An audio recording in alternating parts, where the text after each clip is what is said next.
Patience is so unsexy. People are going to watch the 15, 20 years of work that you've put in, Nick, to build something. And they're like, all right, what's the template here? I'm going to take that and apply it here and build up my business and everything that I've done in 90 days. Someone who's never run before can call themselves a coach in 90 days. Why? Because they just stole a whole bunch of training plans on the internet and their reels are amazing. Well, it's the patient, hard, mundane, lonely work that actually leads you to your best self. And your best self is the person of character.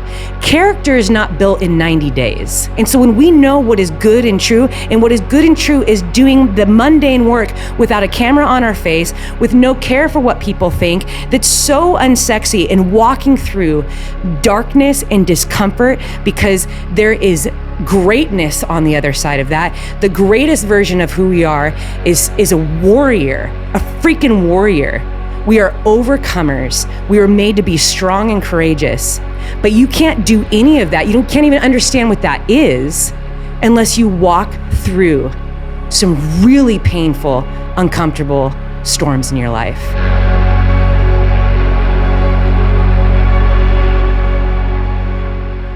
We are back with a return guest, Sally McRae. What's up, Sally? Oh my gosh. I'm so happy right now. I get to be in Texas. I got to hang out with you and Steph and your babies last night. We went out to dinner. We threw some iron around. This has been a rejuvenating trip for me because I've been traveling so much. I haven't really had a lot of time with friends. So I'm just like, day 2 now, hanging out, feeling so good, so encouraged, fired up. It's hard not to be in your presence, Nick, and not be fired up. I mean, I think that was the whole purpose of this trip. I was like, let's just get together and talk, like creatively, business, all the things. And it's been a good couple of days. Yeah, I haven't had many of these like opportunities in the last couple of years, even, where normally when I put something on my calendar, even just time with friends, like there's an intent, a very clear intent to the day and the timeline and what we're going to do. And these were just 2 days blocked off where we were just going to get together and link up and talk and share our problems and find solutions for like this chapter of life that we're in right now. Yeah. Both in 2 different chapters of lives, but there's parallels between the 2. So it's been really nice to just be able to dive into whatever we wanted to dive into. Yeah. I think one of the things that I've communicated to you over and over again is it's so nice to sit down with someone that actually understands on every single level. And it's the work that you do when you create something, and yours is on a much larger scale. It can feel lonely sometimes. Extremely. Yeah.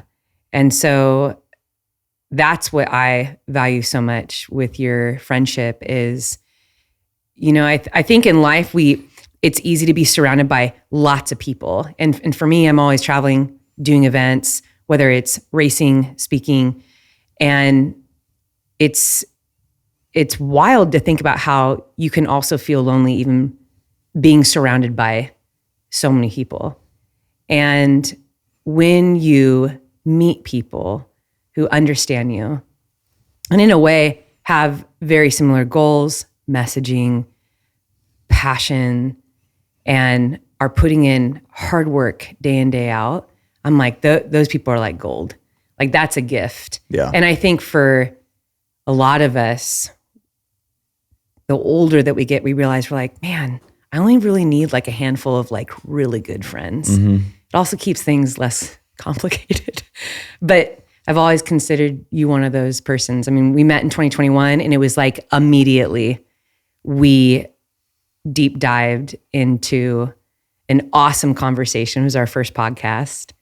And we've been friends ever since. But we actually planned this weekend, if you remember. It was when you were pacing me at Western States. Yeah, that's right. During my horrible performance. But that was so much fun, though. But it was so much fun. Like I remember, like that actually is kind of what helped me get over after I had to sit with myself for a few days and just look at like the absolute crushing performance that I had going on water for 50 miles because I had blasted system from doing the 200s. But then I look back, I'm like, I don't think I'd trade that, because you and I got to talk for 10 hours straight. And we literally talked the entire time. The entire time. And even as you were hurled over throwing up, I kept talking. I remember we were on the trail. It's probably 3 a.m. It was dark. You're hurled over, puking into the bushes. I'm still talking to you about some like motivational, life transformative experience. And these people are passing behind us. They're like, you guys good? Like, oh yeah, we're good. She's just throwing up, but we'll see you guys on the other side. Like, no questions asked. You know what I loved about that too is sometimes when I explain the tough parts of my experience in a race, people think like, dude, that sounds so hard. Like, that sounds painful. That sounds like miserable, so uncomfortable. And I have had so many of those experiences throughout my whole career. I mean, I've been racing professionally for over a decade. And at this point in my career, I'm like, dude, that's like the easiest part of my life. I know I'm going to be okay. And I remember coming in when I was so excited that you were going to pace me. I thought we were going to freaking jam, and I come in just haggard, not having eaten anything forever. But I remember thinking, I'm like, this is such an amazing opportunity to see that even when I can't keep stuff down, that when I don't feel good, I can still move. Like, that's amazing about our body. And so I leaned into the experience that I was going to have with you, and was so appreciative that you gave your time, which is so precious, knowing everything that you do day in and day out. And I was like, I'm going to focus on that. And I think that's the power of our mind. You can be in so much discomfort, but if you flip your perspective and focus on what is good, what you're grateful for when it's right in front of you. I mean, I had the best time with you. It was so much but fun. I ran 50 miles on water. Now, as a coach, I'd never, ever encourage, someone to go and try and race that way. But as a human, just speaking to what the human body is capable of doing, we're capable of so much more than we think. And having done the 200s last year, I knew when I was not keeping anything down, I was like, I'll get to the finish line. It'll be uncomfortable, but I'm either going to focus on the discomfort, or I'm going to focus on the fact that my friend left his home, his job, to come out here and run with me in the mountains to help me get to the finish line. That's what we're going to focus on, that experience. And the conversation that we had, I remember going home and thinking, man, I'm so grateful that God put Nick in my life, because I feel like you're one of the few people that really understands every single piece of all the seasons that you go through when you're building something. Building a brand, wanting to get the best out of yourself. And I think that's why I'm here today too. We're like, let's keep that going. So. I remember during that time frame of when you were racing Western States, shortly before that, I had a conversation with my pastor who was in Nashville, Pastor Lyle Phillips, and he talked all about finishing a race. Just finish the race. And the application to life as a whole. Mm-hmm. And he explained how you're not always going to finish strong, but you always have the choice to finish well. Yeah.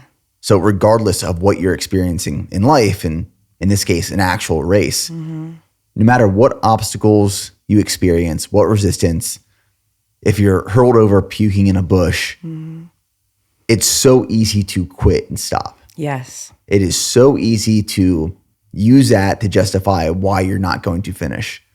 But you will feel so much better. You will learn so much through the process of finishing well, even if you can't finish strong. I think Western States for you was a very clear depiction of finishing well. Because when you finished Western States, I mean, from the time I picked you up to the time we were approaching the track, coming across the finish line, I mean, you were in a world of hurt, a world of pain, even though we talked that entire time. Yeah. That entire time. Very deep, meaningful conversation. But as we came onto the track and then Mackenzie joined you, you guys finished well and strong. And it was an amazing experience to watch you guys finish that race together.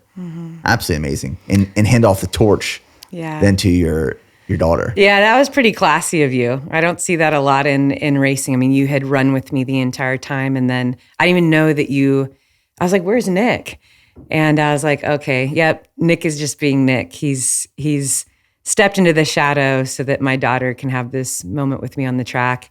You didn't even cross the finish line. I had to call. I was like, where's Nick? He needs to be here at the finish line with me. But man, what a signature of your character. I appreciate that. Yeah. Oh, it meant a lot to me, just all across the board. And I think one of the things that we discussed, I remember telling you what all my symptoms were. And, I knew in April leading up to Western States, my system wasn't great. And when I was talking to my coach, he's like, dude, Sally, you're so gritty. I know you can kind of push through anything. You're hitting your workouts. We're going to hit that goal. I was really hoping for like a 19-hour-ish race. And, but I just wasn't feeling like I had ever felt in my career. And I thought, you know what? I'm just going to go and see what happens, which I think sometimes when you just put yourself out there, sometimes you hit it out of the ballpark and you're like, wow, like I kind of didn't deserve that because I wasn't feeling great. And then other times it doesn't go well. However, even when things don't go well, we can still learn from that. And I remember, because you have so much knowledge in nutrition and the body and everything. And you're like, yeah, you probably want to go get some testing done. You probably want to go do this and this and this. And I did that. And I felt so I went and met with a doctor and felt so much better throughout the summer. And then when I did the Project Mammoth, I mean, I had zero problems with my stomach. That's great. I'm just throwing back G1M and gels for the whole 200 miles. And I was like, okay, that's probably one of the things that I should have done going into Western States. It may have turned out differently, but I count both things, both Western States and Mammoth Project, as wins because of all the other blessings that came out of it. And I know you and I we've talked probably like 100 different topics in the last couple of days, which I've so appreciated. But, I shared with you this year, in my opinion, when I'm looking at meeting a performance goal, I failed in every single way. And then even in a business way, had a lot of painful losses, whether that was in relationship, finding out I can't trust someone, being deceived, and things just tanking, not fun surprises. And this is all like business stuff, but training so hard for Western States and not doing well. And I remember even when I was out here, when I was traveling out here, I was on the plane and I get a text from Eddie about something going on in our business. And I was like, well, that's super bad news. And 2024 has been a whole year of me battling my response to every letdown. And one of the things you and I had talked about is, there's a lot of letdowns that we have in our life, but you can't always talk about them because you still have so many blessings in your life too. And so it's like weighing out, like, how do I walk through this when I see so many good things happening in my life? And over here, I'm like bleeding. But where I'm bleeding is a space where most people don't understand. And so I was so happy when I touched down in Austin. I was like, Nick is my friend. I know he's going to understand all this. Mm-hmm. And, and I think applying that, especially to everyone that's listening right now, the people in your life that know you and understand you, it will always only be a couple people. And that's okay. That really know you. That really know you. It does not need to be everyone on Instagram. It's okay if not everyone knows you. But having a couple people that have known you in every season of your life and still choose to love you, still choose to show you grace and walk alongside you, man, those people are gold. And I'm going to just encourage you right now, make sure you tell them that. Make sure you tell them thank you. And it's so important.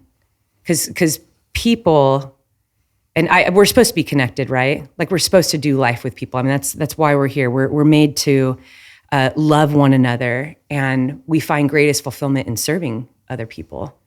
but we also experience great pain when we have good intention, and people hurt us even when we have good intention.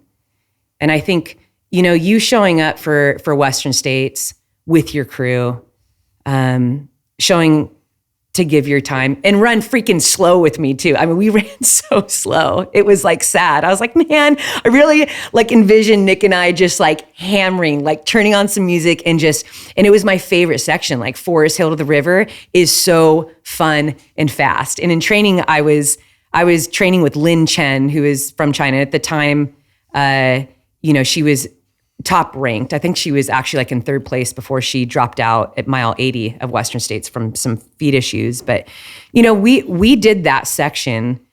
It's like about roughly 16 and a half miles, but we did that section in less than 3 hours.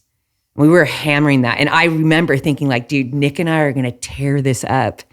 And, it took us a lot longer than 3 hours to get down to the river. But I was just thinking, I was like, you know what? People that go the distance with you, when you show up and someone has an expectation of what it's going to be like, and then you tell them like, hey, it's actually going to be terrible.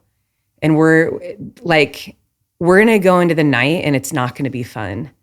And it'll probably be everything that you don't want it to be, but yet they still go with you. Man, who are those people in your life? Keep them close. Well, I remember sitting at Forest Hill waiting for you. And I was fueled up. Yeah. I was stretching out. I was like in the zone. I was dialed. Yeah. And then I saw you come up across the hill, and I could tell you were hurting. And then we went into Forest Hill and we met up with Eddie and Mackenzie, and we got some food in you, and then we took off. And from there, it was just one foot in front of the other throughout the night until the morning. But it was so much fun. It was so much fun. Like I would do that over and over again. We had so much fun. The conversations, it's just like, it was a very unique experience, and I thoroughly enjoyed it. Yeah. Yeah. Here's a question for you that I'm very curious about. We're both type A people, very driven to achieve. And there's a lot that we want to achieve. There's a lot that we pursue. We have big goals. And we know that in life, that social connection is so important. But from people who have such huge, ambitious goals, oftentimes that social connection is minimized or sometimes eliminated. How have you navigated your life in terms of pursuing achievement and pursuing your goals, and also trying to maintain this social connection with real people, not online in terms of followers and comments and engagement, but actual real social connection, knowing how that is super important just for our physical, emotional, mental health? How have you navigated that over the years as you've pursued achievement as a professional athlete?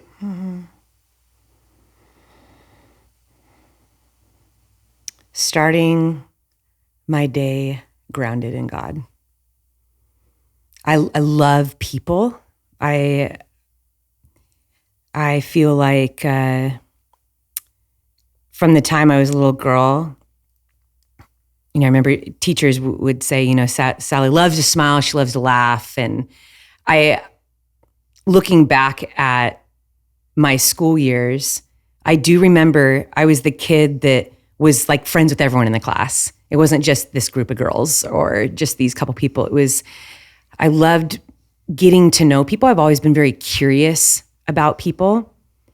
I think the home life that I had growing up, it was at times very dark and painful, but I also had a mom that exhibited this strength, love, had a very strong faith. I think that I was kind of forced into this need to be able to read a room. Reading a room, feeling intensity, emotion before things exploded was in a way how I survived. And now as I'm older, I realize that I have been put in a lot of positions where I get to be around a lot of people frequently. And I've always wondered about that because, as a professional athlete, that was always like a dream of mine. As a professional athlete, yeah, I'm out in the mountains, I'm training, I'm in the gym. But from the time that I was signed, it was only like a year in, Nike came to me and they're like, hey, you're a coach. And yeah, and they had me, doing these live events, athletes, 150 people would come, and I'd coach 4 days a week in LA. And they're like, we're going to put you on the app. And so now you open up the Nike Run Club app and I'll coach you through workouts. And then they're like, we'd like for you to come and speak. So I've had opportunities to speak at headquarters. And, actually I'm just fresh off of a big shoe as a movement director, where my job is to work and to communicate with people. Most importantly is seeing who the talent is, identifying who they are as people and encouraging them. And most often they're going to hit the shot if you see the value and they know that they're important out there. I've also had a career as a teacher, as a coach. I had a fitness business for a long time as a trainer and a run coach. We do a podcast now, but I think over the years, what I've learned is like your audience can grow. You can be around like a lot of people. But what is important is that if I only find value in approval from people and what they think of me, their evaluation of me, it's really weird how lonely that can be. And so, my faith is the compass in which I navigate life. And I really believe that each person is given abilities and gifts that match their purpose on earth. And it's not always easy to navigate from day one. I feel like I'm always like growing. I really desire to know, what that is. But when I'm operating in a way that I feel is like my purpose in being here, man, it makes that a lot easier, because I'm not worried about whether or not people approve of me. I'm working wholeheartedly as unto God and not unto man. And so whatever the outcome is, whether the whole world hates me or I'm completely shunned or, I'm disapproved, by this group or this job or whatever it is, it's like I know that my value doesn't change. I know that God doesn't change in the way that he sees me. And he sees my life from beginning to end. And I think that is what helps me navigate that, is just that laser focus. And I can't control everything. I can't control the outcome of a race. I can't control the outcome of business or how I'm going to be received, but I can control how I respond and what I think about, what I think is important. And what I think is important is that my life glorifies God in all that I do. How is that compass you referred to, how has that become calibrated over the years in terms of who you let in your life and who you don't? Because if I look back at the last just few years of my life, especially building a business, and as you build a brand and you build a platform and you experience more exposure, a lot of people want to attach to your life and what you're building and what you're doing.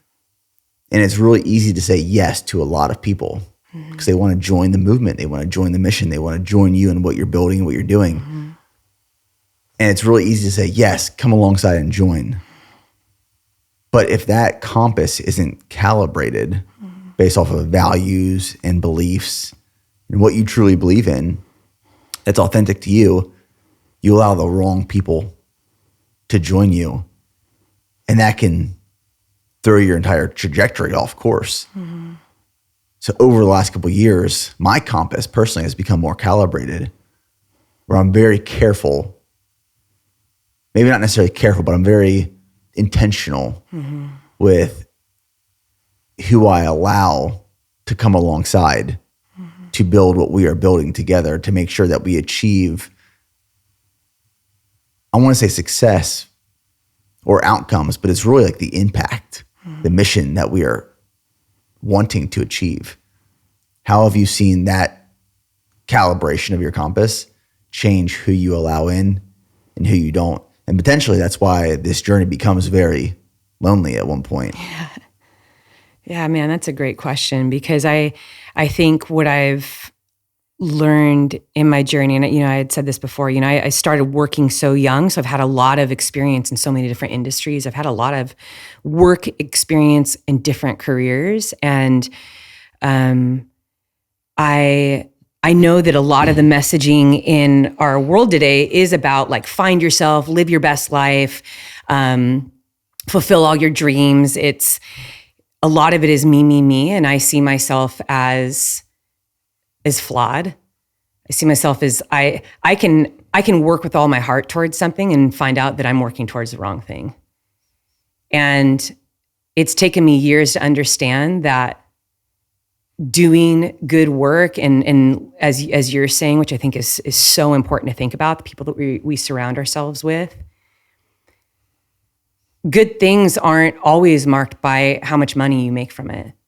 It's not always marked by how good looking somebody is or what their status is in society. I think that good work is really defined by how we serve other people, regardless of whether or not I'm going to get a big paycheck out of it, or if I'm going to get more followers out of it, or if people are going to like me. And I think that's the hard work. That's really hard to choose what is, I think that it isn't like my moral compass isn't always right. Like my personal, like I'm going to do this because this is what feels right to me. That has let me down a lot of times.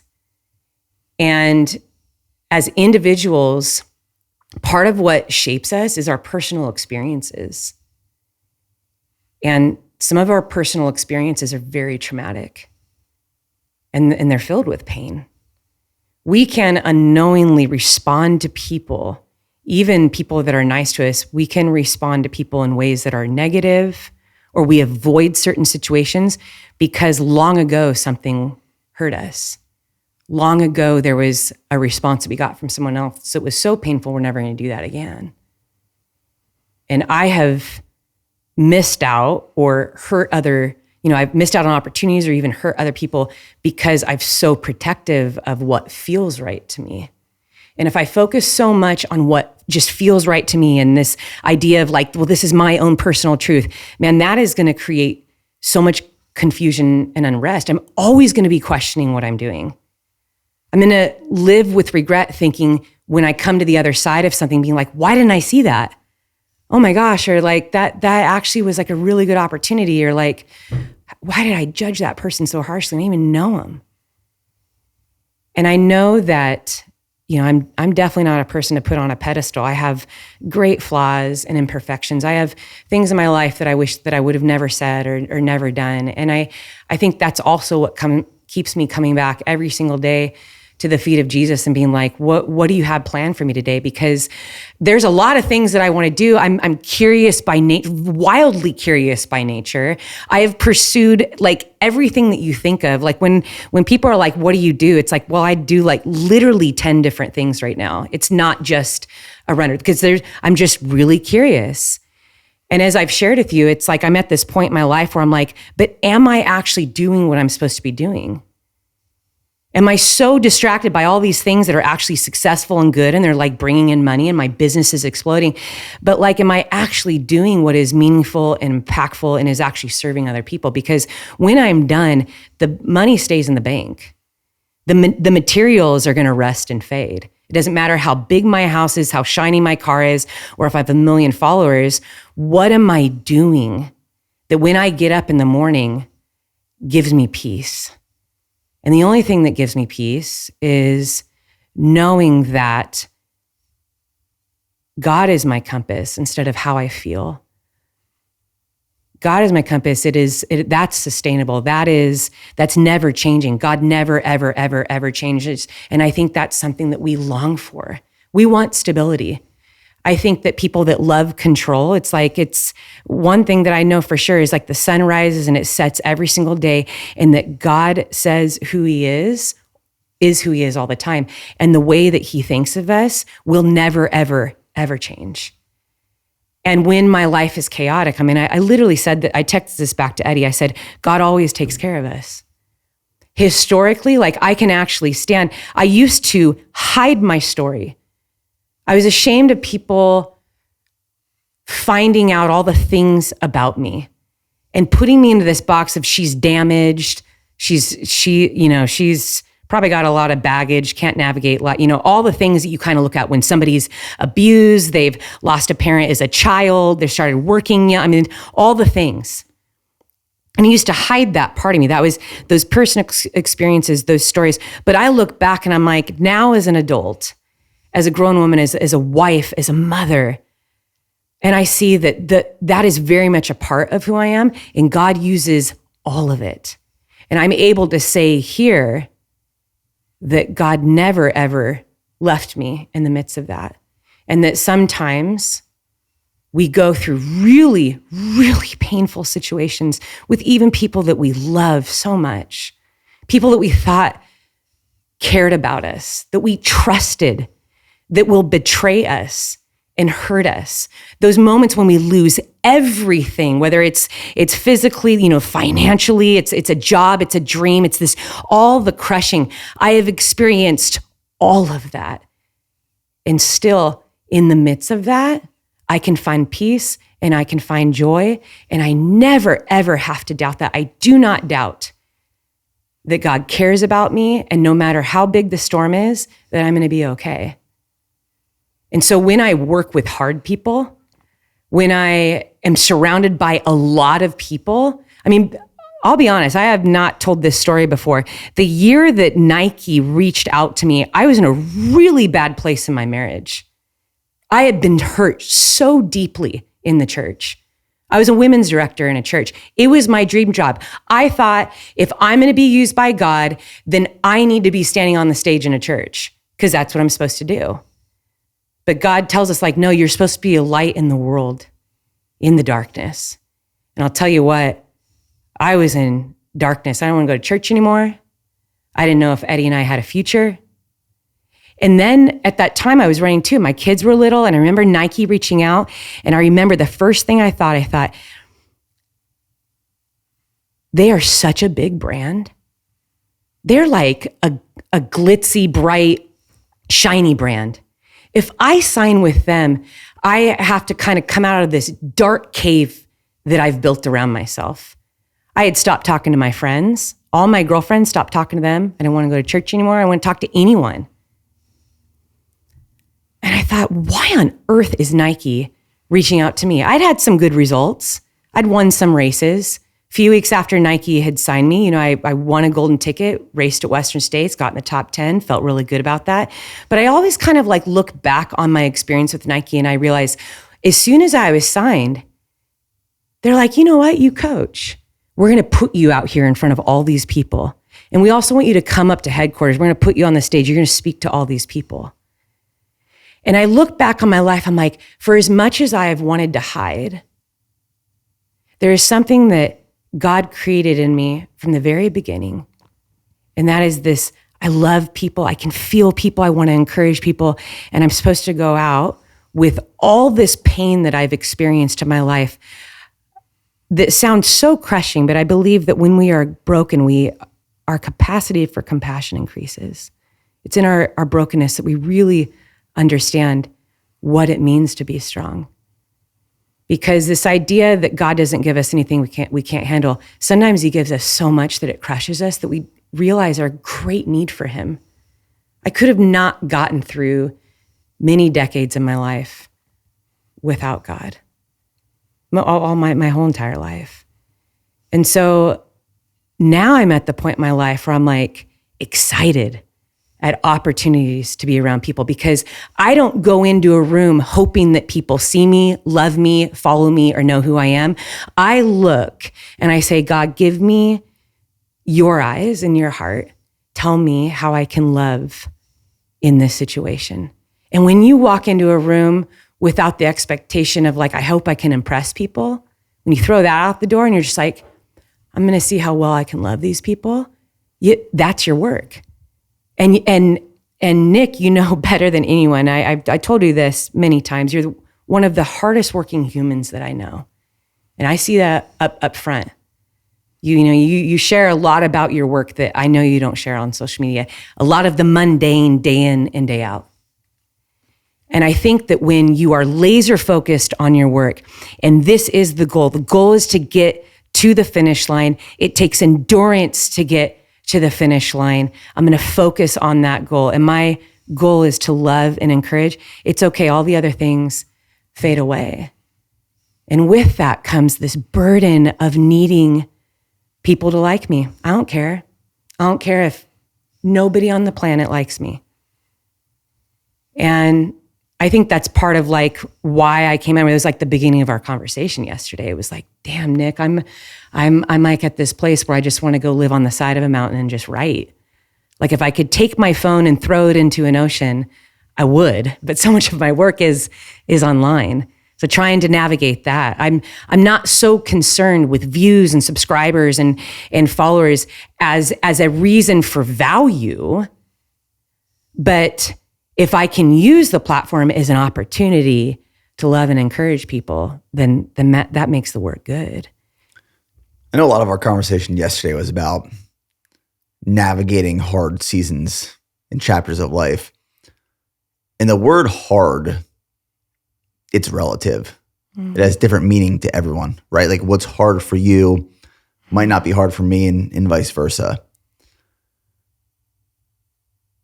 If you look back at your life, what is the hardest season you've gone through? And sometimes it's hard to answer because we have recency bias.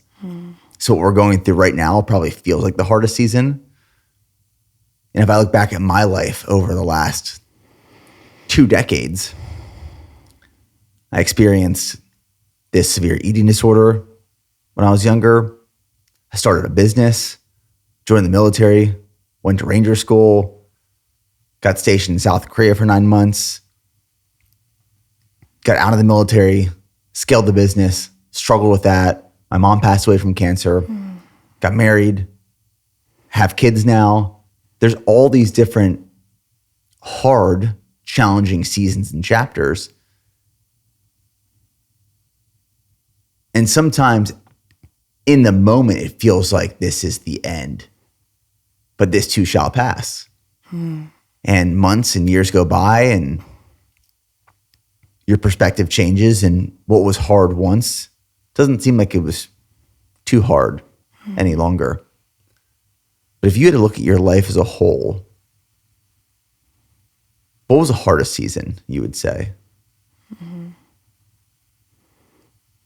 I almost want you to answer that first because our conversation was so great yesterday. And you really encouraged me. I mean, I think for me, and this is potentially recency bias, but I think I am in the hardest season of life right now, where I'm running a successful business that is growing and scaling, that is connecting with a lot of people and providing a lot of stable jobs for individuals and their families. I'm married and learning how to be married and build a relationship while also being a father to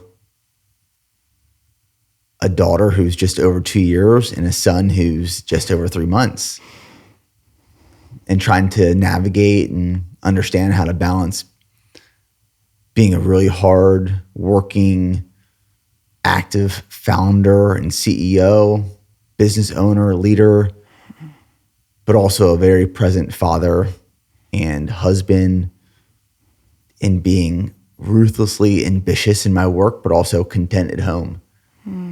And it's really, really hard.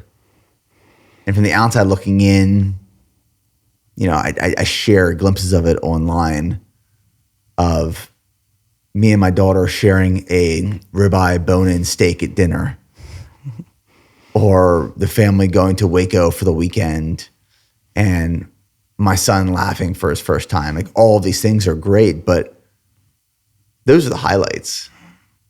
And life isn't just the highlights. It's filled with a lot of stress and struggle and hardship. And it's hard to say, it's difficult to say that, like, right now, the season I'm in is traumatic, because it's not, but it is hard. It's challenging.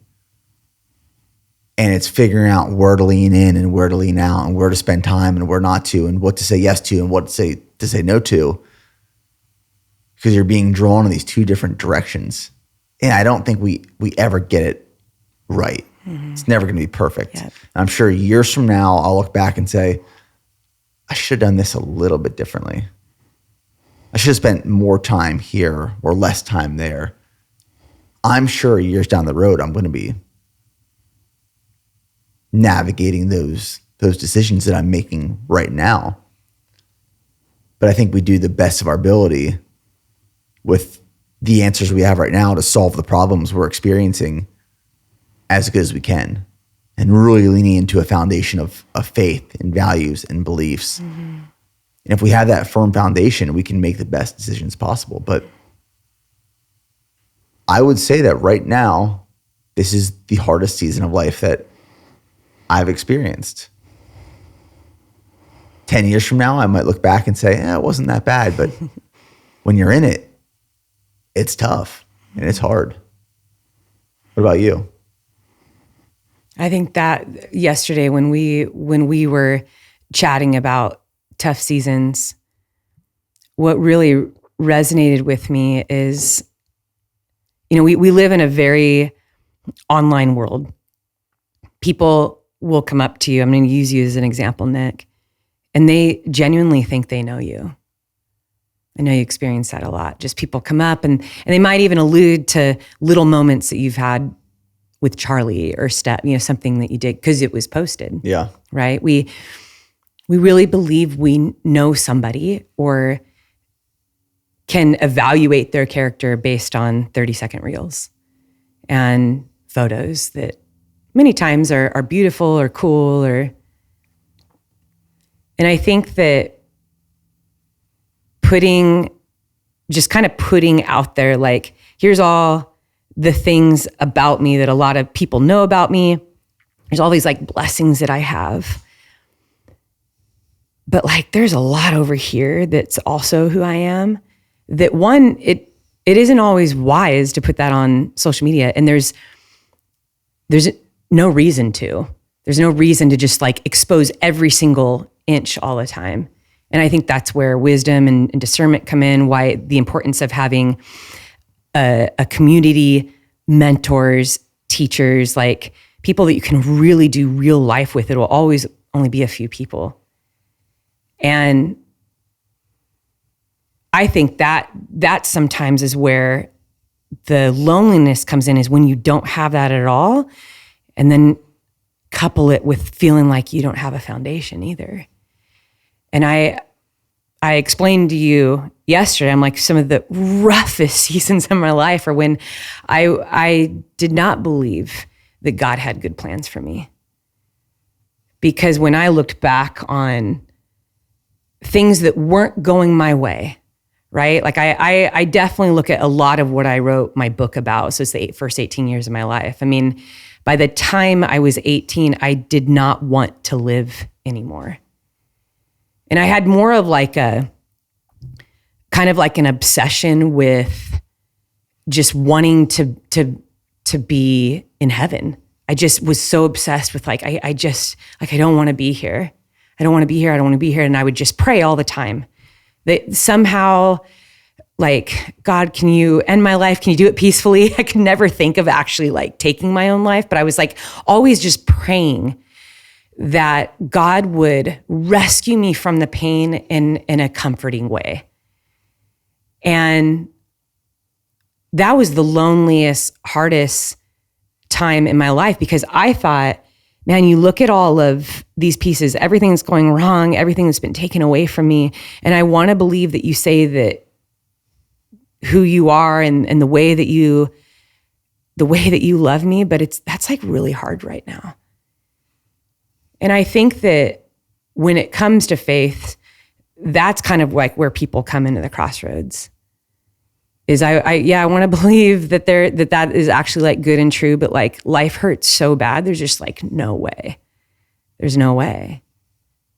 And for me, that is actually where my faith was strengthened, because I was like, I'm either just gonna like throw this whole thing down the drain, or I'm actually gonna step out in faith and like believe that all of that is true and that you actually do have something good down the road for me. And I'm gonna just put hope right at the forefront. And I'm gonna hope that the best is yet to come, that you are going to use this pile of what I think is just mud, and that you actually are somewhere down the road going to use that for good. And that how I see myself, how I feel about myself, that someday I'm going to see a little bit of value in me. And now here I am, 45 years old, and I look back on that and I'm like, oh my gosh. My life from the very beginning was never a waste. It was never in vain. In every single season of my life, no matter how painful and how hard it was actually creating and carving out a character in me that would be used for today. And no matter how much something hurts, and I told you this year has been really hard, and I have not always responded well. I haven't always reacted well. And in August, I went to Eddie and I was like, one of the things that I am dealing with is I'm finding I'm having a bad attitude a lot. I'm upset, I'm down, like these things keep happening and I'm wondering why, and I'm losing faith in people that I thought were my friends or that, were good people to work with, and it's just bad news after bad news. And, we've lost a lot of money, but yet a lot of good things are happening. I'm just like, I'm in this swirl of like, something's got to change. And the resolve, I've laughed at myself. It's like, I always know what that is. It's like, how much time have you been spending with God in the morning, Sally? Like, where have you been starting your day? And it's like, it isn't always that. But paying attention to my reactions when things are really, really tough is painfully telling of what I see as valuable and what I'm putting my hope in, what I'm putting my trust in, what I'm putting my faith in. Because if I'm putting my hope, my faith and trust into things that are external and things that are temporary here on earth, man, I am going to be miserable. But what I long for is that right now in this season, I really want to be able to walk through a storm and still have joy. Because there is so much to be joyful for. And one of the most joyful things that I know is that no matter how bad things get, I 100% believe that God is not only going to use it for something greater, and that I will be stronger when I come through it, but I'm actually going to be okay. Because my life is so short. Life on earth is so short. And I actually do want to get to my finish line absolutely haggard, beaten, all used up. I want to be all used up, but I can only be all used up if I walk through every season of my life, and not only the seasons that feel good, not only the seasons where like people love me and I'm making all this money and everything I do is successful and I'm standing at the top of the podiums. I mean, that's easy. I mean, when things are going good in my life, I don't need God. I don't need like some compass. I don't need like faith. I don't need to start my day in prayer. I don't even need to be aware of maybe some really bad scheming that's going on around me, because like things are good. I'm in control. But I've learned over the years and going through those seasons that that's actually when I have to be most aware. And I actually told Eddie at the end of last year, I said, things are like growing and things are like going really well. And I know I need to be even more so prayerful, because it's when things are going really well and I'm just so confident in who I am, in my strengths, in figuring things out. I mean, you and I had chatted about this. I feel like, Nick, you have a history of figuring things out and executing it on a level that is like out of this world. I mean, you do it well. And when you are raised, in my situation, I was raised to be independent, strong, and to figure things out at a very young age. I literally don't know how to do life another way. I mean, my first few years of like being married to Eddie was really hard because I actually didn't know how to ask him for help. Depending on him was like really scary for me. I was always like, I got it. I mean, it landed us in counseling where I literally sat across from Eddie and the counselor's like, why would you respond to Sally in this way when you could see her hurting? He's like, because she's always okay. And she always communicates that to me. And I was so crushed. I was so crushed by that, by someone who thought that I didn't need him ever. I mean, it almost destroyed us. But it's also then very easy to translate that in everything I do. I got this. I can handle it. I can figure it out. I'm strong enough. I mean, God built me to endure physically and mentally. I have not been injured in over a decade. And I always thank God for that. I do not doubt if I walked out this door that I could go and run 100 miles. I could go run 100 miles. I could go 200 miles. Like that's the least of my worries. God made me strong. I acknowledge that is 100% is unto him. I'm supposed to use that to give for however it is that he wants to use it. And for whatever reason, he put me in the place of ultra marathoning. And I've gotten some medals out of it, but it wasn't to glorify myself, but it was because he wanted to use me for something greater.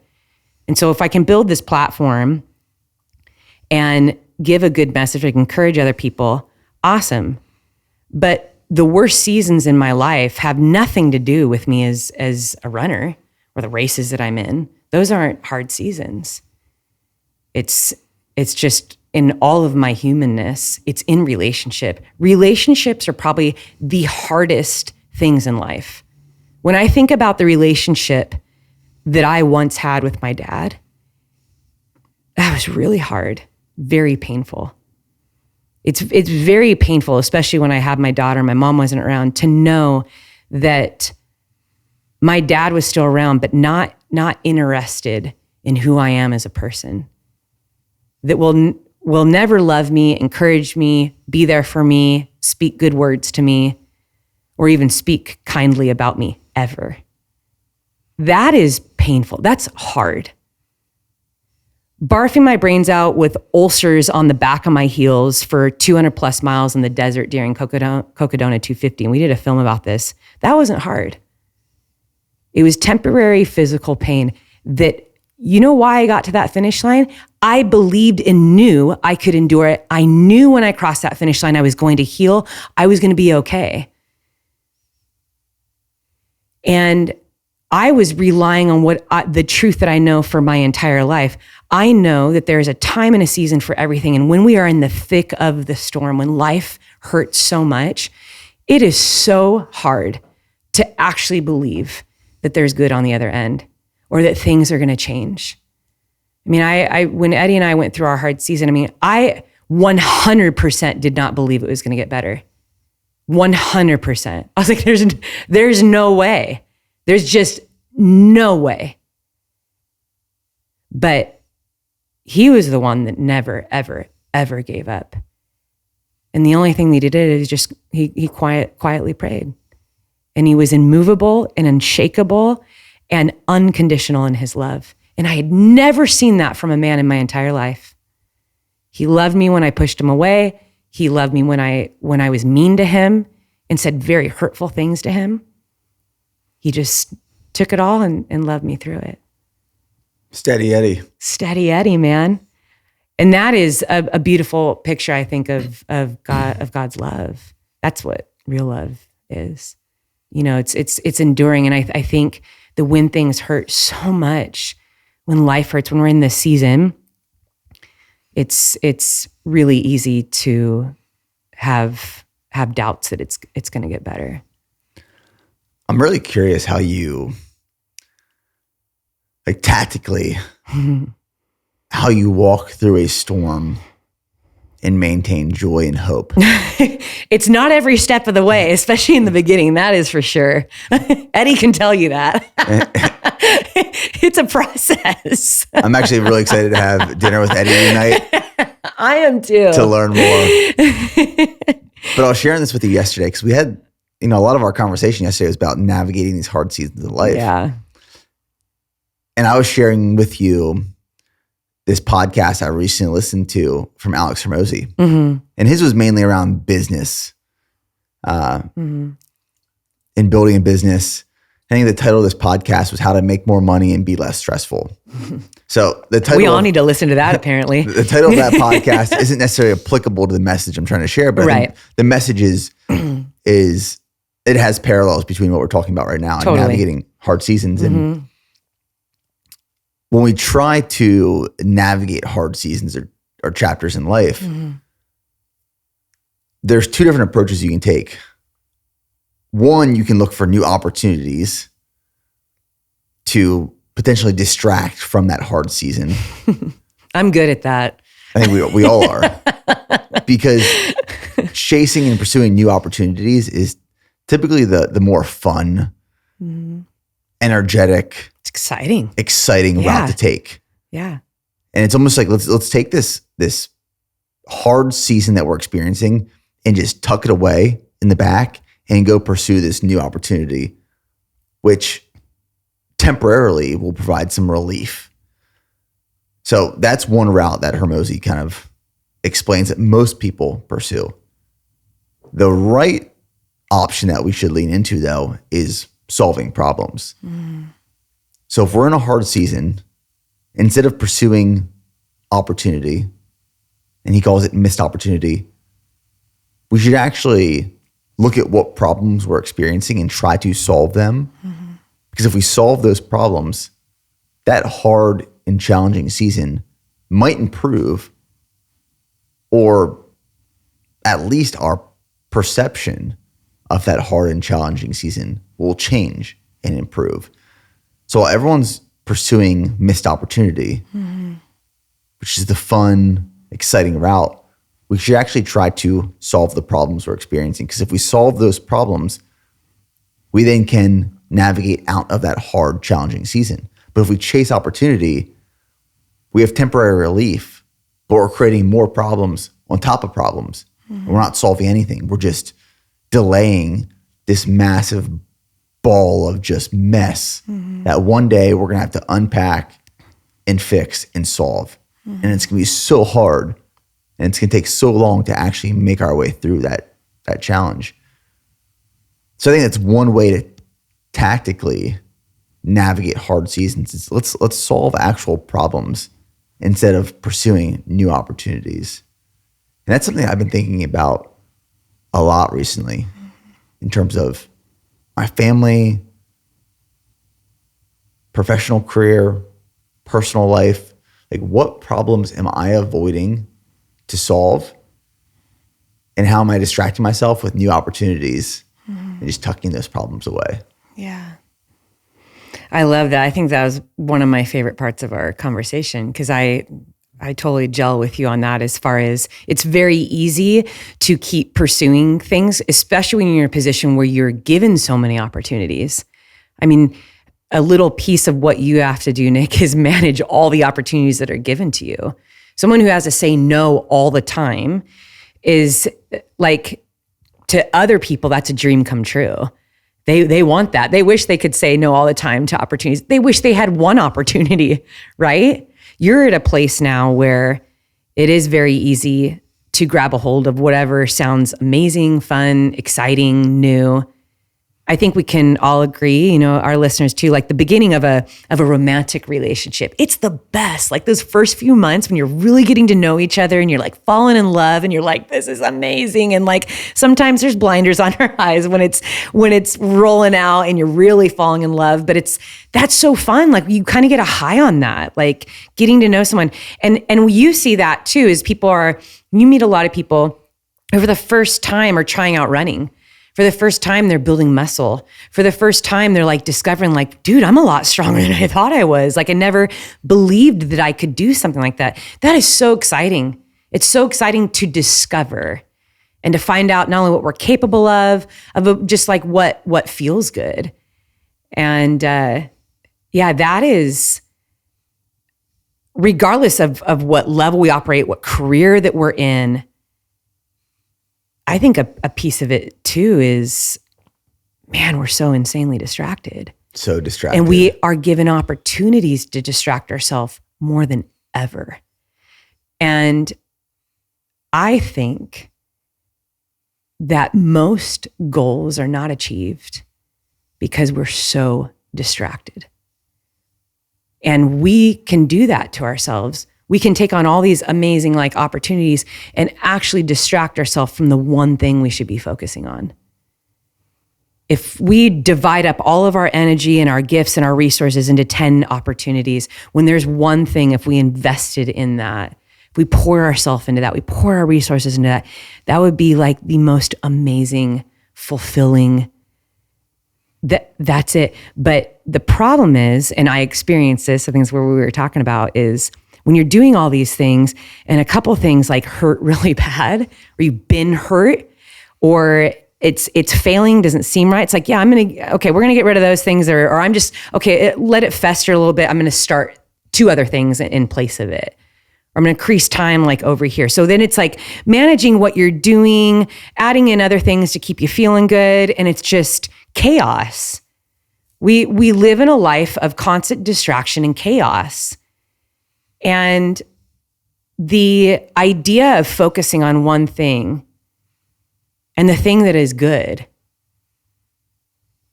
also means that we have to go through all seasons with it. See, there's nothing on earth that's perfect. There's no such thing as a perfect season. There's no such thing as a perfect athlete having is always perfect, always winning, hitting every single training session all the time. Like, we're not perfect in any area of our life. We don't like that feeling.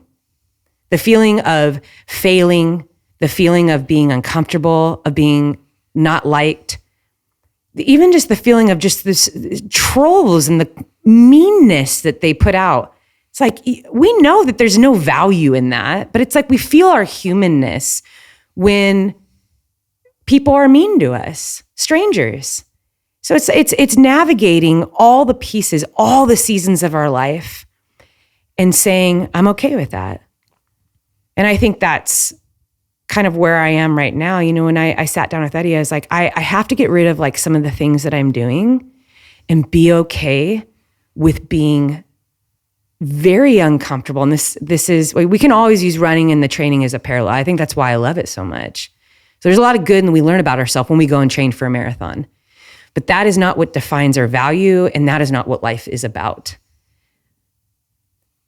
Applying that to the good work that is ahead of me and saying, this is going to be uncomfortable and I'm still going to choose to walk through it. Man, that is so hard. And the steps that need to be taken, it involves patience. But man, patience is really difficult. Patience is so unsexy. I mean, you tell anyone, okay, we're going to train, it's going to require a lot of patience to build up to this distance or to this strength. Most people don't want that. You see it all the time. People are going to watch the 15, 20 years of work that you've put in, Nick, to build something. And they're like, all right, what's the template here? I'm going to take that and apply it here and build up my business and everything that I've done in 90 days. You see that all the time. It's disgusting that someone who's never run before can call themselves a coach in 90 days. Why? Because they just stole a whole bunch of training plans on the internet, and their reels are amazing. So it's frustrating when someone says, well, it's the patient, hard, mundane, lonely work that actually leads you to your best self. And your best self is the person of character. Character is not built in 90 days. Character is not built by stealing somebody else's business, by stealing somebody else's template, by pretending to be someone else. That's just a lie. And that person will never be fulfilled. They will always be unhappy. I mean, that is the truth of all time. We can give you millions of examples of that. And I think that's the world that we're stuck in. And so when we know what is good and true, and what is good and true is doing the mundane work without a camera on our face, with no care for what people think, that's so unsexy, and walking through darkness and discomfort, because there is greatness on the other side of that. The greatest version of who we are is a warrior, a freaking warrior. We are overcomers. We are made to be strong and courageous. But you can't do any of that. You can't even understand what that is unless you walk through some really painful, uncomfortable storms in your life. And you know this as someone who has served. I mean, the story that you told me about how many times it took you, it was one of the most inspiring stories when we were running along, to get to the leadership that you were, I'm going to say it wrong, so I'm just going to. Platoon leader in the Army? Platoon leader. And you had that, the guy that gets to test you, and he basically said, I'm not going to sign you off because it took me a long time. The Ranger instructor in the mountain phase of Ranger school failed me because as an officer, he believed I had greater opportunities than he did as a enlisted soldier. Yeah. One of my favorite quotes actually is that the public will praise you for what you practice in private. And I firmly believe that, which kind of reinforces what you were just saying. This morning I saw this quote that said, pain does not exist. And I saw this and I thought on it for a while. I was like, I do agree with this. And then I didn't agree with it.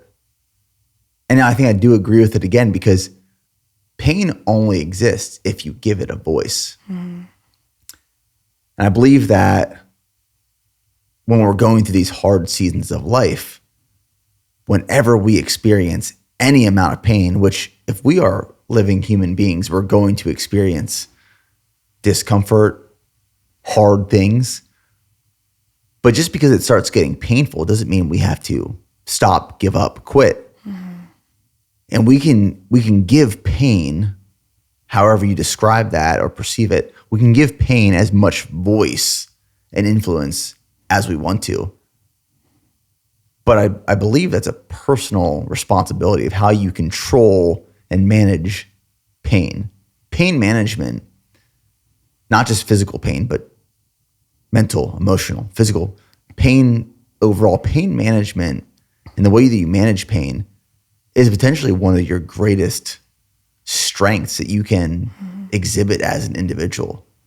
And that will dictate what you achieve, the outcomes you experience. How well do you control and manage the pain, whether you give it a voice or not? I think that's a super powerful just thought process around pain in general. I mean, one of my favorite topics to talk about, and not like in a masochistic way, but I feel like I've read that quote before too. It made me very thoughtful, thinking about like, okay, what is he actually trying to say? And it's like, if you give it life, it would be very hard for me to say that pain doesn't exist to like an 8-year-old that's been abused by. And that's where my thought process went to. Yeah. It's hard. I didn't feel right saying that pain does not exist, because I know that people go through painful situations in life. Yeah. And it's. But I track with you what you're saying. Like I agree with you.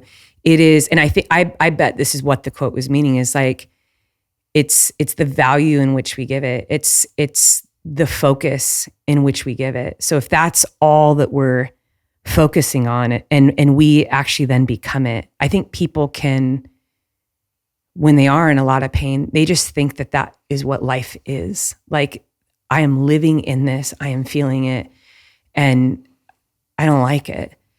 And so I think that quote is powerful because it kind of makes you think about, I mean, we can say a few different words in that. I mean, people can say that joy doesn't exist and anxiety doesn't exist. And it all kind of comes back to our perspective, what we think about and how much value we give it, whether or not we're going to give it life. We started off talking about the Western states, and when you were pacing me, and I said, I just leaned into the fact that you were there. My friend was there, and you were okay with running with me when I was so uncomfortable. That was amazing. That didn't take away from the fact that I was hurting. And again, it was a temporary physical sense, but it's just, I also could have just been like, Nick, can you please not talk? Like, I'm just going to focus on how bad I feel. And I've absolutely done that in my life. I've given pain so much life, so much control over me. And I don't think that's a good idea. So this idea that pain doesn't exist, it doesn't exist to rule our life. It doesn't exist to paralyze us. It doesn't exist to crush our spirit. Maybe a better way to phrase it is, you control the power of pain. Yes. I like that. Pain can exist. I like that. But how much power, how much influence do you allow it to have over your life? 100%. Because that's where I struggle with it too, is thinking of the people who actually are experiencing pain. There's a difference between the pain that someone is experiencing in the hospital, stage 4 cancer. Right. It's taken over their body and they can't control any part of that. Yeah. And then there's the pain you're experiencing when you're 20 miles into a 26.2 mile race. Yeah. Completely different levels of pain. Mm-hmm. One is all encompassing. The other, you have the ability to control the power and the voice that it influences over you. Mm-hmm. It's the ability to gauge what type and level of pain it is. Mm-hmm. But I think too many people bucket pain in one bucket, and it doesn't have levels, it doesn't have echelons. Mm-hmm. And as soon as they start experiencing it, complete shutdown, give up, quit. And it's a dangerous position to be in, because you will never get to any point of life that you are trying to achieve, any outcome that you want to experience, because the smallest amount of pain will cripple you. Mm-hmm. Yeah, I'm yesterday we were kind of talking about how it's common that we see on social media people talking about pain and suffering in their training for, a race. And the way, the intensity in which it is communicated, especially when it's like a young kid, that, has $200 shoes and, makes thousands of dollars from brands to post these reels. And it's just, they're talking about pain that is like so deep. And like, I'm always curious, like, is this from a place that is like a real life lesson? Like, is this person like really been through some hardship and is this like that parallel, or is this it? Is this the hardest thing in life? That 20-mile run with some surges in the middle of it. And I think having traveled around the world, and I've had the opportunity to sit and live in orphanages across overseas, visiting Poolsmoor Prison in South Africa was one of the most eye-opening, because there's men who have been put in prison for stealing food for their family and have been in there for 6 months without even a trial. When I think of pain, there was so much healing that I had after losing my mom, stuff that I went through with my dad. There was actually my eyes were totally open when I went and I worked in orphanages and I visited juvenile halls and prisons, and you see pain in such a raw way. It is actually a way of life. It is dark and it's so full of hopelessness. And here I come walking in and I'm thinking I've been through something hard. I mean, just like you were saying, it's relative, it's different for all of us, but we don't we don't even know unless we get out there and we go out into the world and we open up our eyes to what is all around us. And so sometimes this narrative of like, wow, my marathon prep is so hard. And they finish the race and like, that's the hardest thing I've ever done in my life. And I'm like, amazing. Now go apply that to your life. Go apply that to what is good and true. Go apply that and like serve other people with that and see what happens. See what happens when, this is another little piece. And I always feel I can be so vulnerable with you, Nick. When Eddie and I were going through like our really rough season, I remember him actually saying to me, he's like, he would try to talk to me in all like these different angles. And like one day he was just very overwhelmed with sadness. And he says to me, he's like, you always encourage other people to keep pushing when it's hard, to endure, to not give up. And I feel like you're giving up on us so easily. Oh, now I didn't take it that way immediately. I wanted to just like blow up and just, I hated that more than anything. I hated it so much because it was true. And it felt like an attack probably. Oh, absolutely. Yeah. I mean, there was a lot of tension, but I took that and I've always known one thing.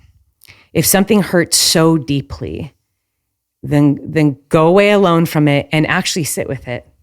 Why does that hurt so bad? And realizing that like, man, my training and what I'm doing in these races, that is a incredible opportunity. That's a gift. That's stuff that I get to do. And I learn a lot of lessons in that I get to apply to my life. But if I am working and I'm training my body and I'm learning all these things about mental toughness and how I can get stronger, but yet I don't apply them to a life that is real, what am I doing? That's foolish. I'm wasting my time. And I think, as I navigate my life, those are the lessons I'm always learning. When it's hard, am I creating character or is it just absolute chaos? Am I choosing to do something because it's going to create character in me or because it's something that looks cool and the people are going to like me or I'm going to make some money off of this? It's not easy to choose the path that creates character because a lot of times it's unpopular, it's unsexy. There's not really like a lot of external applause that you're going to get because of that. But who we become on the other side, that's invaluable. Mm-hmm.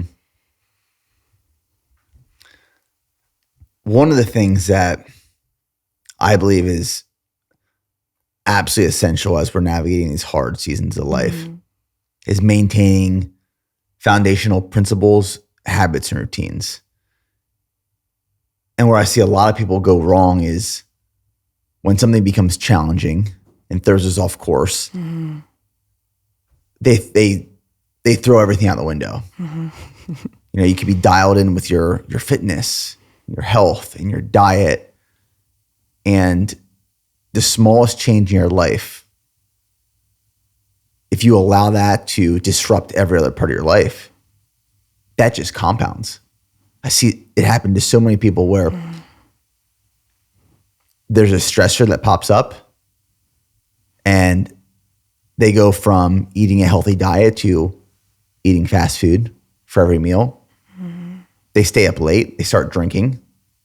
Their sleep takes a hit. They stop going to the gym. They stop running. So this potentially small stressor in life becomes this massive stressor in life and disrupts everything that they're potentially working towards and achieving. So true.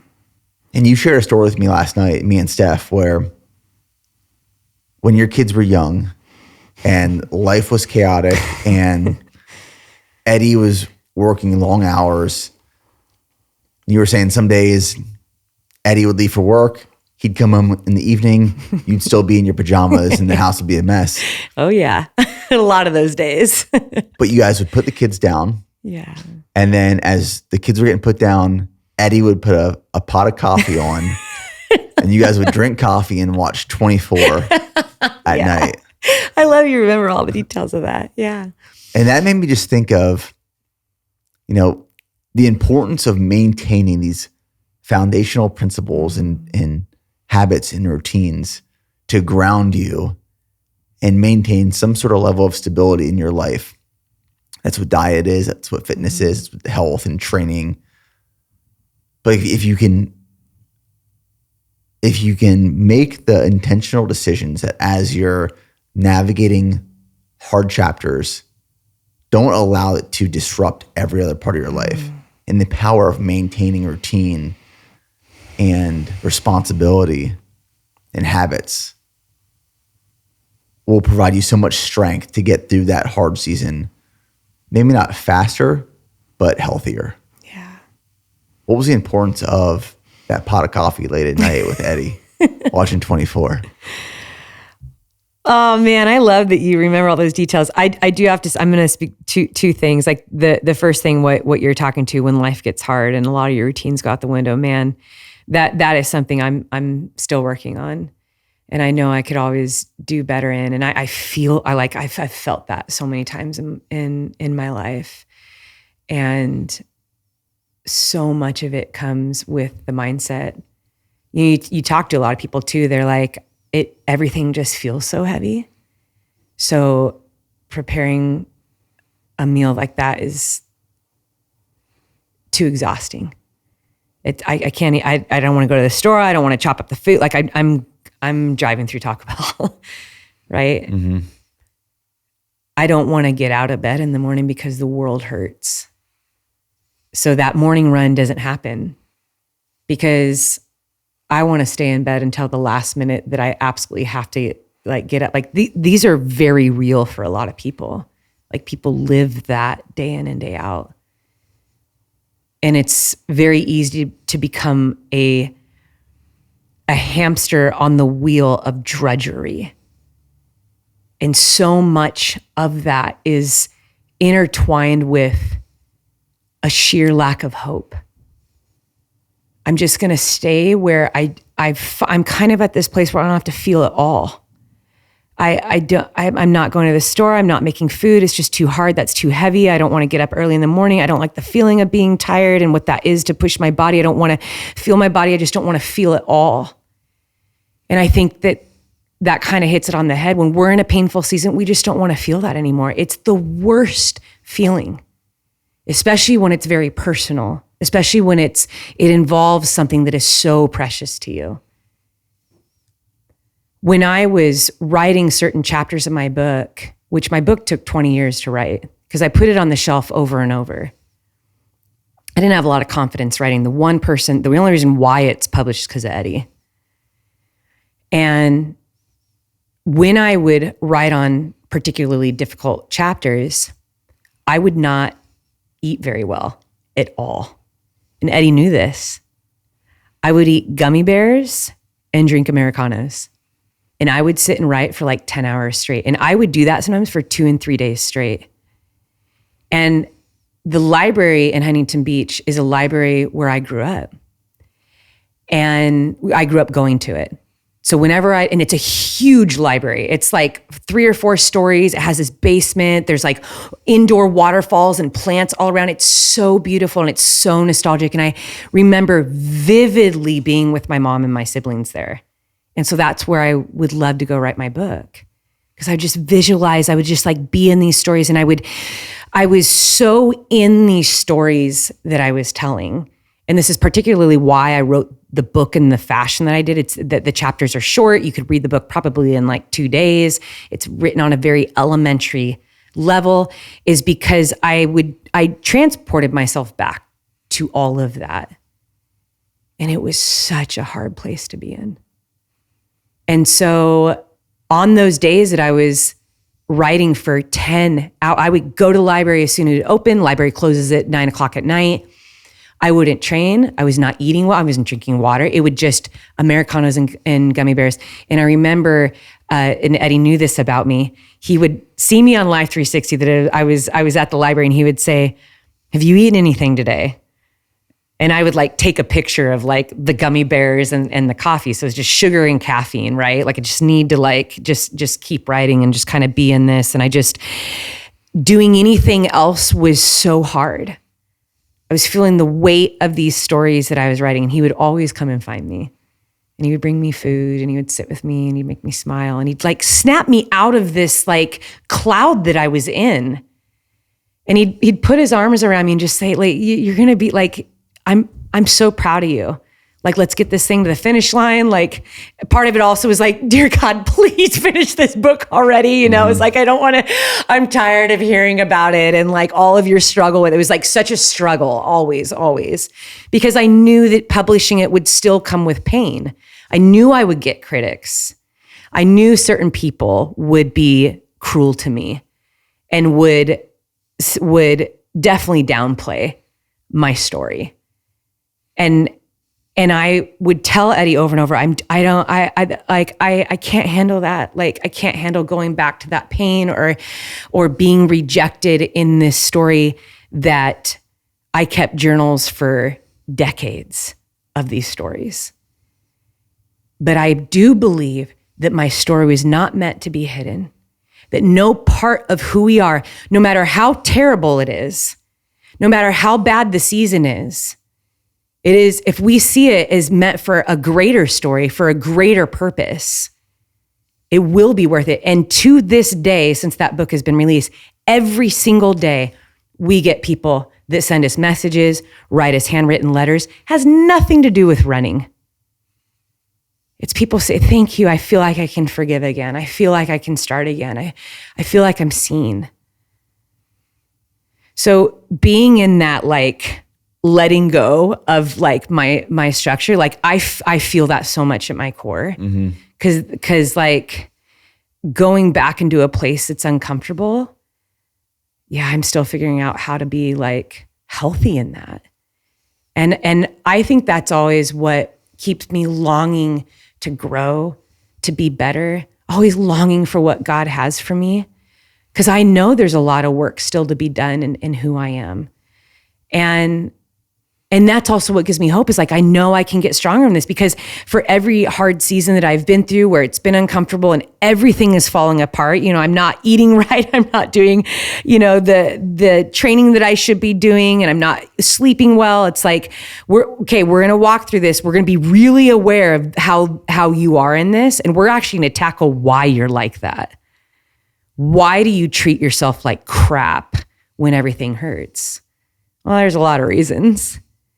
But I don't believe that's what is meant for us. So I love that you speak to that, because it's in those times that we should be most aware, that we should fight to take care of ourselves. We should fight to be strong and to grow, and to believe that as we go through that, we need those things, and we will be stronger on the other side. Yeah, I think it's why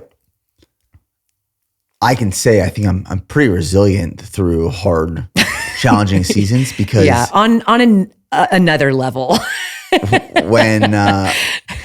when things get uncomfortable, when my life gets thrown around, I really lean on those foundational routines and habits. Yeah. And I know how important they are.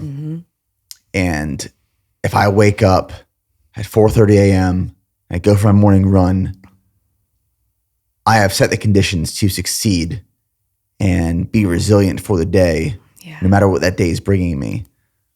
But if I allow this discomfort and this challenge and this hardship to disrupt that routine, I know the compounding effects that I'm going to experience and the negative consequences that come with allowing myself to just fall apart. And I believe that's one of my strengths, is being resilient in hardship. 100%. And I know I've reiterated this before, but you are one of the most enduring, hardworking humans I've ever met. And it's so important that when we see things about ourselves that are constant throughout our entire life, so we can look back when we were little kids and we can understand, sometimes it's like, from the time I was a kid, I've always loved that. You know, like you meet people, it's like, I've always loved fishing. I'm thinking of the fishing story now that you told me last night. I've always loved fishing. I've always loved playing the piano, or like, this has always been easy to me. I've always been interested in cooking. Like these things that we're just drawn to, these passions that we have. So like we have these abilities, but there's also characteristics that are about us that from the time we're young that are pretty consistent when you talk to people that know you. And so like, I know for me, like from the time I was little, like people always said, you have a really loud laugh. I can hear your booming laugh from all over. And, you know, people's opinions of my laugh, you know, it's all over. It's been a characteristic of who I am. My mom also had a booming laugh. My daughter has a booming laugh. I love that. I love that's a part of who I am, even though it can be a little disruptive sometimes. I love that's not like something I can change. There are certain things about me that I understand that God instilled in me that help me get through things in my life. And I think it's easy when we kind of settle into things that we're really good at, you know, whether it's as a musician or an athlete, or you've settled into this career and you are excelling, that we create kind of like this bubble of like, this is what I'm supposed to be doing. And it's all about me. And I think that when we are given a lot, there's a reason for that. There's a reason why some people have a lot of abilities and very specific characteristics. Not everyone is just so naturally resilient, especially at the degree and the level that you are. I also believe that it is meant for so much more than weights and marathoning. Yeah, I agree. Right? And there's something very exciting about that. That's what I've always wondered. When I got into ultras, I mean, one of the top questions that people have asked me, they're like, how in the world did you get into ultras? Like, you were a soccer player. I was also signed when my kids were 4 and 6. I was a woman, a mom, signed at 34 years old. Okay, that's not really common by one of the biggest brands in the world. Now at this age, I look back, I kind of laugh. I mean, that's kind of comical. It was, I don't consider myself the best in the world. I don't even consider myself a great athlete. I do know how to work hard, but I see that as like a gift. What was that meant for? What was that opportunity meant for? What I do know to be true is that from the time I was a little girl, everyone always said I was high energy. I could go, and I was strong. I've always been physically strong. I've always been able just to run forever since the time I was a little girl. And I'm at this place in my life where I'm like, what was that meant for? Well, if it was meant for simply to get to where I am today, to be a professional athlete and to be able to run in the mountains all over the world, like, yeah, that's been fun. But the most fulfilling aspect is what is a result of that. It's the people that are put in front of me.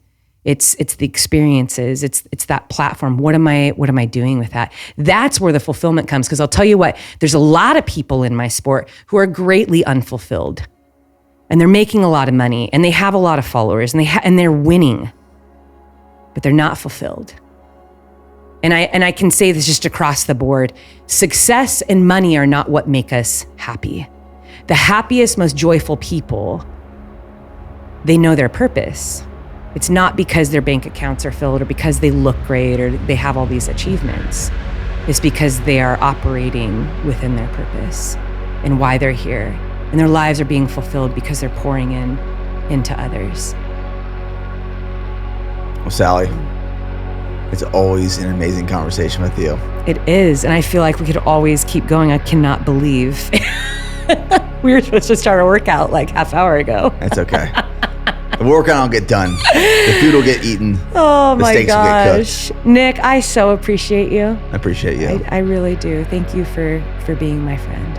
As always, this was a great one. Yeah. I enjoy your friendship. I enjoy your mentorship. And I'm looking forward to our next one. Agreed. I'm looking forward to what's ahead. There's a lot of good ahead. Lots of great stuff. Yeah. Thanks, Sally. Thank you.